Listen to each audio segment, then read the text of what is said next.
So growing food in Tasmania always presents its problems. We're dealing with a climate that doesn't always play ball. Amazing season this year, but what has changed the game for us are these tunnels. The first one, this one behind us, we put up about 8 years ago, and then about a year after that, so about 7 years ago, we put the one up that's on our left here. It's just a beautiful space in which to grow those crops that just need a bit more protection. And while there's stuff we grow in here that we still grow outside, it just makes a difference, and especially even in winter, getting things started earlier, protecting them from frost. At the moment, we've got our summer crops in, and come on inside, and Mitch can have a chat about what we've got and how they're going this year. So as you'll come in here, you'll see this is our tomato tunnel this year. And the benefits of having our greenhouse structure is that we have quite a compact plant spacing. So we utilise strings, which are called tomahawks, which we actually just run off cables off the ceiling of the tunnel.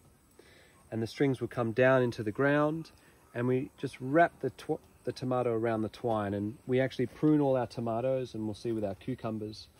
We prune them to a single leader, which means we just have one stem, and then that way the plant doesn't bush out too much, and so we can have lots of plants in a really small amount of space, and each plant will be more productive that way. It'll put off more fruit. And so the other benefits of the tunnel, of course, as Rodney was talking about, is that we just get increased heat, and in Tasmania, even in early summer or late spring, the weather's quite erratic, and we can get late frosts, and it's something that we're protected from in our tunnel. There are some issues with protected growing. Obviously pests and diseases can become quite a big issue because there's no rain coming through, there's nothing flushing the system out. And so we have a few measures to safeguard against that. So on the sides of the tunnels, we actually plant cover crops. And this way we hope to bring in beneficial insects and provide a habitat for them. And so hopefully they will prey on some of the insects. So we can have issues with whiteflies or issues with aphids or spider mite. And we've found over the last couple of seasons that there has been some reduction in those pests. Something else we also do, if we're finding that there's too many pest issues, we'll also bring in certain bugs and release them into this tunnel. Because it's a closed environment, it can be quite effective in just reducing pest populations sometimes.